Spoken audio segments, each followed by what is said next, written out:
Pemirsa, rancangan undang-undang tentang perubahan atas Undang-Undang Nomor 19 Tahun 2006 tentang Dewan Pertimbangan Presiden One Team Press berisi perubahan nomenklatur nama lembaga menjadi Dewan Pertimbangan Agung DPA. Hal ini disampaikan Ketua Badan Legislasi DPR RI Supratman Andi Agdas.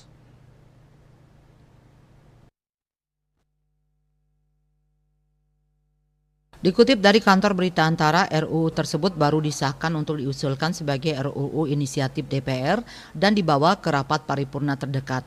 Hal itu juga sudah disetujui seluruh fraksi partai politik di DPR RI. Ia mengatakan walaupun RUU tersebut tidak ada dalam program legislasi nasional, prolegnas sebuah RUU bisa masuk dan diusulkan melalui kesepakatan antara pemerintah bersama DPR RI. Menurutnya RUU tersebut masuk melalui usul DPR bersama pemerintah melalui kementerian. Namun Supratman belum menyebutkan kementerian yang dimaksud yang mengusulkan perubahan aturan tersebut. Selain itu, poin yang diusulkan dalam RUU tersebut adalah terkait keanggotaan Dewan Pertimbangan Agung. Nantinya, kata dia, Presiden bisa memilih ketua lembaga tersebut beserta menentukan jumlah anggotanya tanpa dibatasi seperti yang sekarang ada di One Team Press berjumlah 8 orang. Menurutnya kewenangan itu diberikan mengingat Presiden membutuhkan masukan dan pertimbangan dalam mengambil kebijakan pembangunan.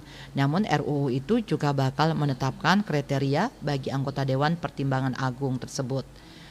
DPA sebelumnya pernah ada sebagai lembaga tinggi negara Indonesia menurut Undang-Undang Dasar 1945.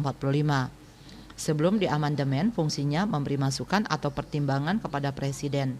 DPA dibentuk pada 25 September 1945.